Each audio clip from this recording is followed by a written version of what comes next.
பொன்மனச்செம்மல் புரட்சி தலைவர் எம்ஜிஆர், இதயம் புரட்சி தலைவி அம்மா, இருவரும் தெய்வங்களை வணங்கி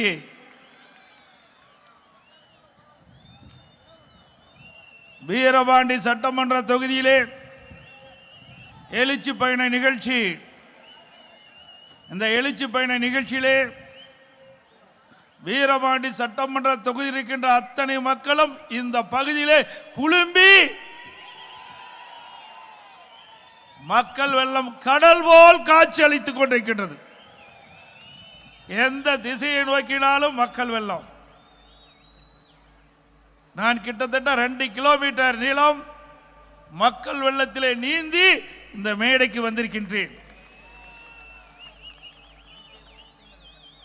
இங்கே எழுகின்ற ஆரவாரம், உற்சாகம், எழுச்சி, நடைபெறுகின்ற சட்டமன்ற பொது தேர்தலில் அதிமுக வெற்றி பெறுவதற்கு இதுவே சாட்சி.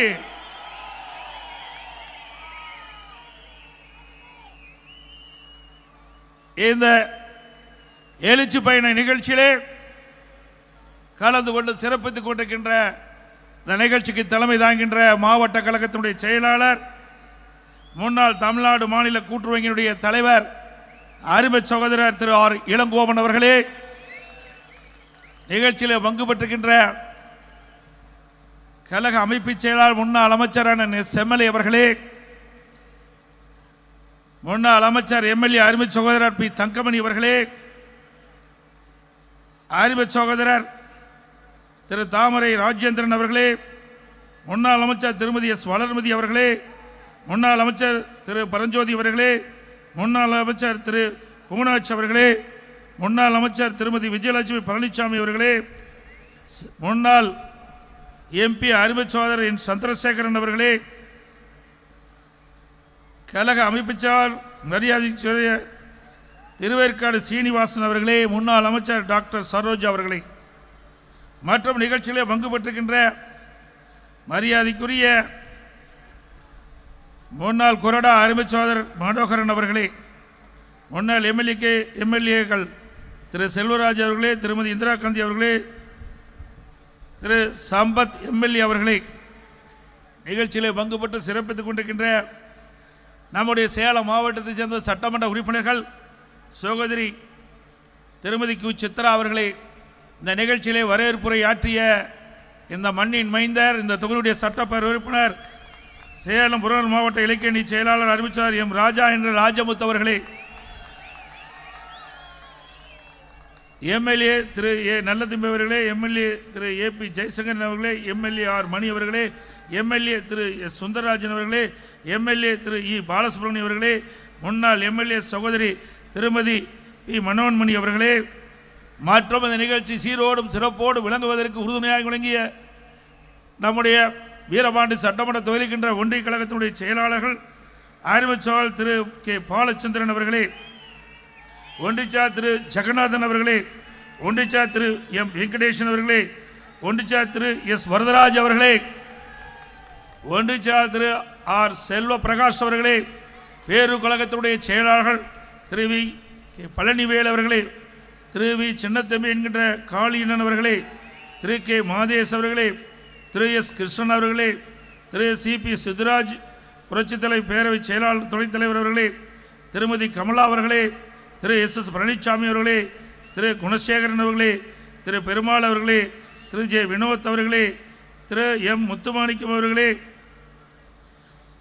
மற்றும் நிகழ்ச்சியிலே பங்கு பெற்றிருக்கின்ற வக்கீல் மணிகண்டன் அவர்களே, வரி வந்து சிறப்பித்துக் கொண்டிருக்கின்ற பாரதிய ஜனதா கட்சியினுடைய மாவட்ட தலைவர் வக்கீல் திரு சண்முகநாதன் அவர்களே, தமாக கட்சி நிர்வாகிகள் மாவட்ட தலைவர் திரு எஸ் செல்வம் அவர்களே, ஐஜேகே கட்சியினுடைய தலைவர்களே, நிர்வாகிகளே, வரி வந்து சிறப்பித்துக் கொண்டிருக்கின்ற மேடையில் வீட்டுக்கின்ற முன்னாள் எம்பி, முன்னாள் சட்டமன்ற உறுப்பினர்களே, மற்றும் நிகழ்ச்சியிலே பங்கு பெற்று சிறப்பித்துக் கொண்டிருக்கின்ற கழகத்திலே பல்வேறு பொறுப்புகளை வைக்கின்ற நிர்வாகிகளே, வரி வந்து சிறப்பித்துக் கொண்டிருக்கின்ற ஒன்றிய நகர பேரூராட்சி சார்புமன்ற அனைத்து நிர்வாகிகளே, கழக உடன்பிறப்புகளே, கூட்டணி கட்சி சேர்ந்த நிர்வாகிகளே, தொண்டர்களே, பத்திரிகையாளர்களே, ஊடக நண்பர்களே, இங்கே ஒரு குறிப்பிட்ட நேரத்தில் 3 நிமிடத்தில் அற்புதமாக பாட்டு பாடி படம் வரைந்த அருமைச்சவர் மூக்குத்தி முருகன் அவர்களே மற்றும் நிகழ்ச்சியிலே பங்கு பெற்றிருக்கின்ற பத்திரிகையாளர்களே ஊடகங்களே அனைவருக்கும் என்னுடைய முதற்கண் நன்றி கலந்த வணக்கம். சேலம் மாவட்டம்னா அண்ணா திமுக கோட்டை. நம்முடைய சேலம் மாவட்டத்தில் முதலாக வீரபாண்டி சட்டமன்ற தொகுதியில் எழுச்சி பயணத்தை மேற்கொண்டிருக்கிறோம். கிராமத்தில் சொல்லுவாங்க விளையும் பயிர் மொழியிலே தெரியும் சொல்லுவாங்க. அதுபோல இந்த தொகுதியினுடைய வெற்றி மட்டுமல்ல, சேலம் மாவட்ட தொகுதியில் மட்டும் வெற்றி மட்டுமல்ல, தமிழ்நாட்டில் இருக்கின்ற 234 தொகுதியிலும் நம்முடைய கூட்டணி அதே இடங்களில் வெல்லுவதற்கு இங்கு இருக்கின்ற மக்களே சாட்சி. ஆக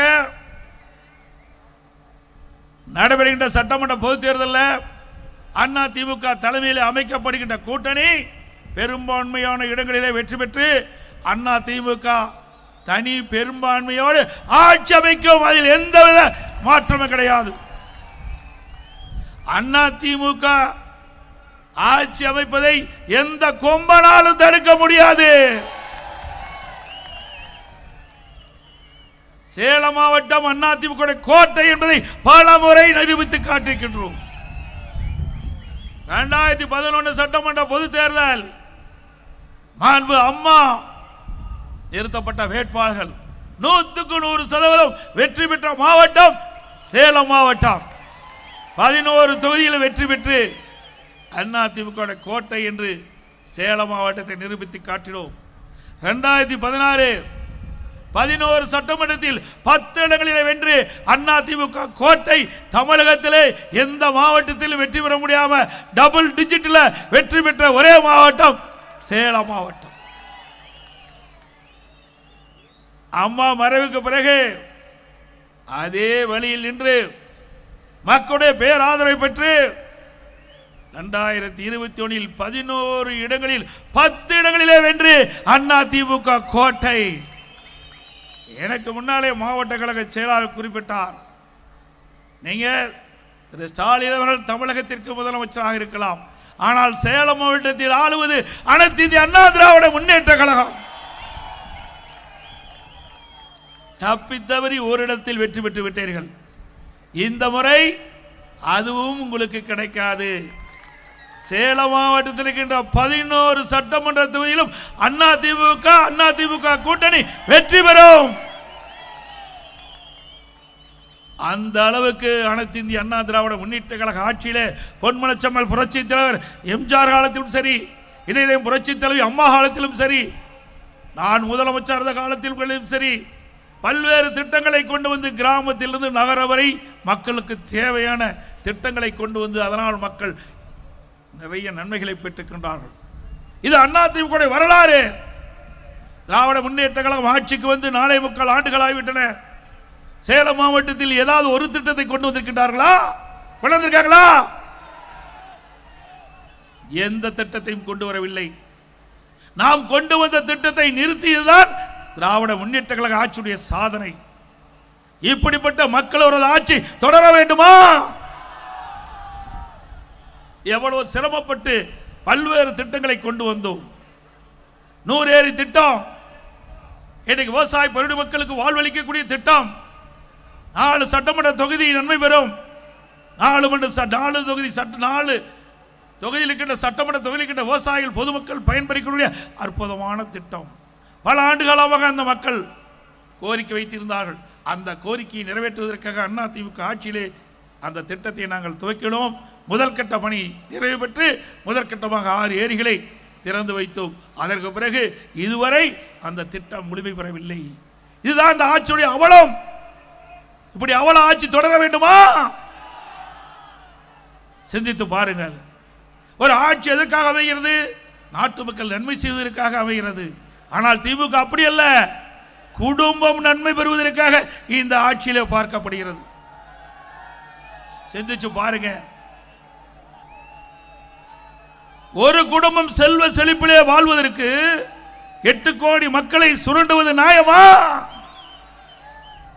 8 கோடி மக்களை சுரண்டி ஒரு குடும்பம் செல்வ செழிப்போடு வாழ்ந்து கொண்டிருக்கிறது.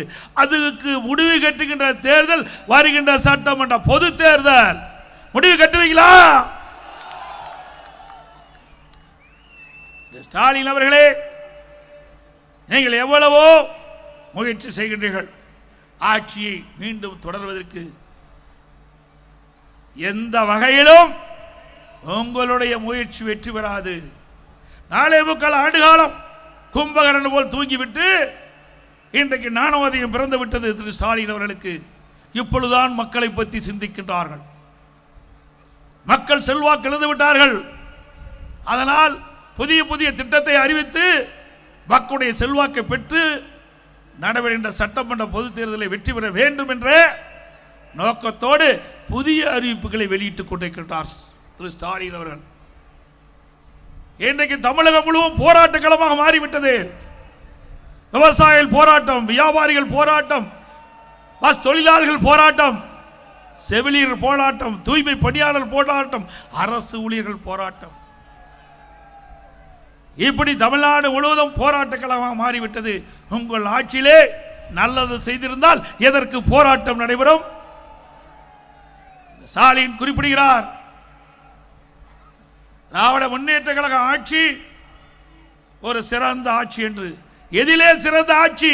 லஞ்சம் வாங்குவதிலே சிறந்த ஆட்சி, கொள்ளையடிப்பதிலே சிறந்த ஆட்சி,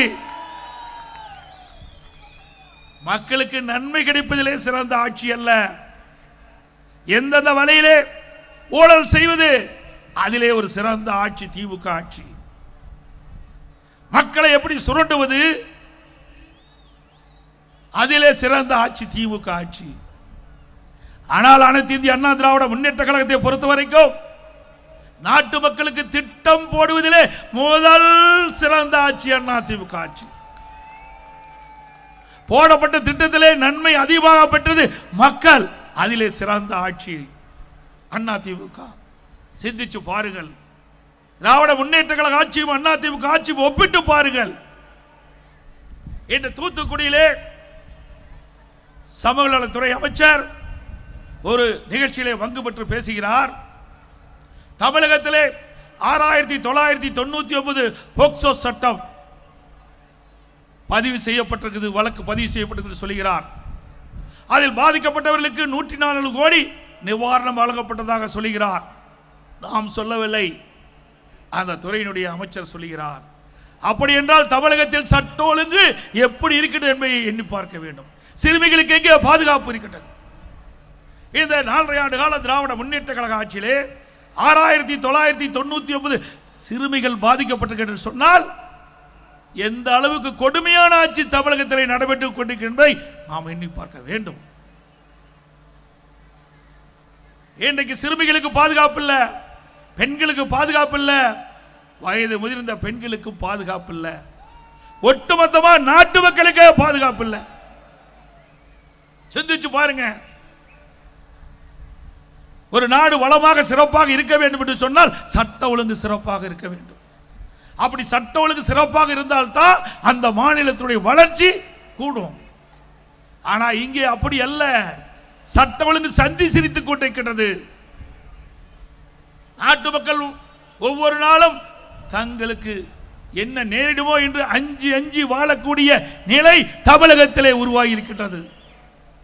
அதை பற்றியெல்லாம் திரு ஸ்டாலினுக்கு கவலை இல்லை. ஒரு 4 நாளுக்கு முன்பு நீங்கள் பார்த்திருப்பீர்கள், ஒரு வடமாநில தொழிலாளர் சென்னையில் இருந்து திருத்தணிக்கு ரயிலே செல்கிறார். 4 சிறுவர்கள் அவரை பட்டா கத்தியோடு கஞ்சா போதையிலே கடுமையாக தாக்கிட்டார்கள். கெஞ்சுகிறார். எல்லா வலைதளங்களும் வந்திருக்கிறது. எவ்வளவு கொடுமையான நிகழ்ச்சி! இப்படிப்பட்ட ஆட்சி தொடர வேண்டுமா?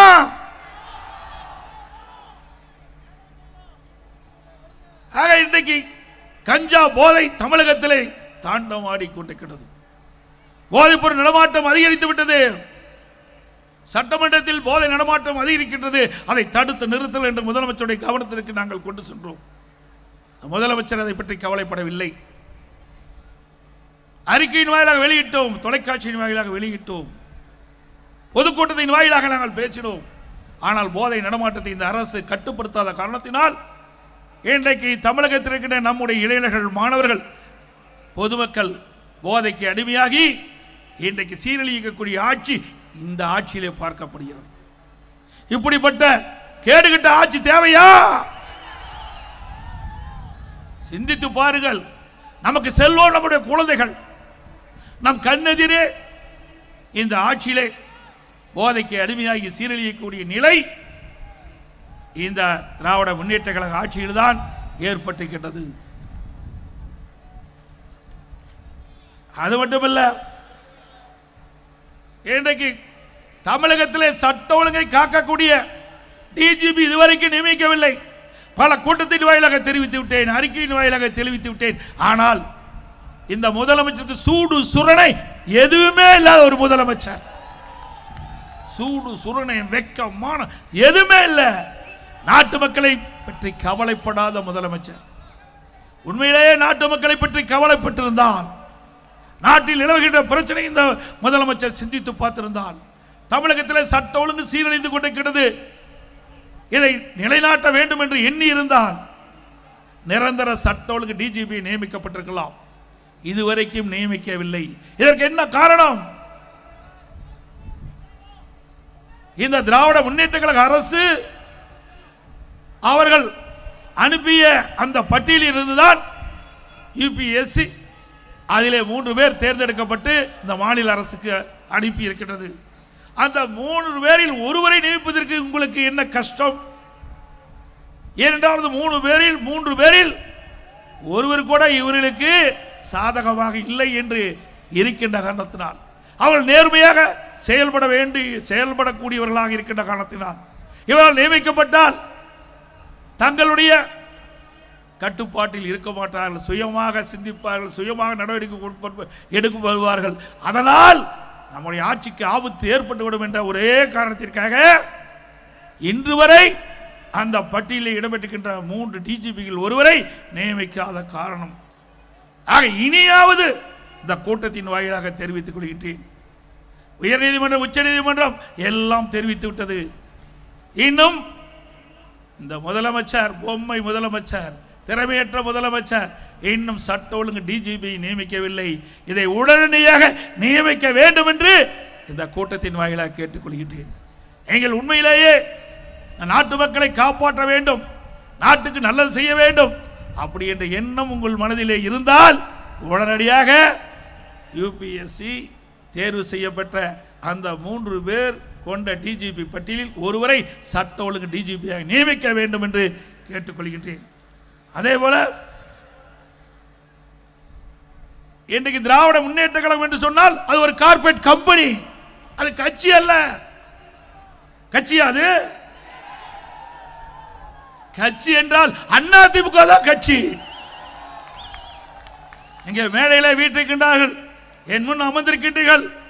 இதில் யார் உழைத்தாலும், யார் கட்சிக்கு விசுவாசமா இருந்தாலும், சிறப்பாக கட்சி பணி ஆற்றினால், மக்களிடத்தில் செல்வாக்கப்பட்டால், யாராக இருந்தாலும் அங்கே இருந்து இங்கே வந்து அமரலாம்.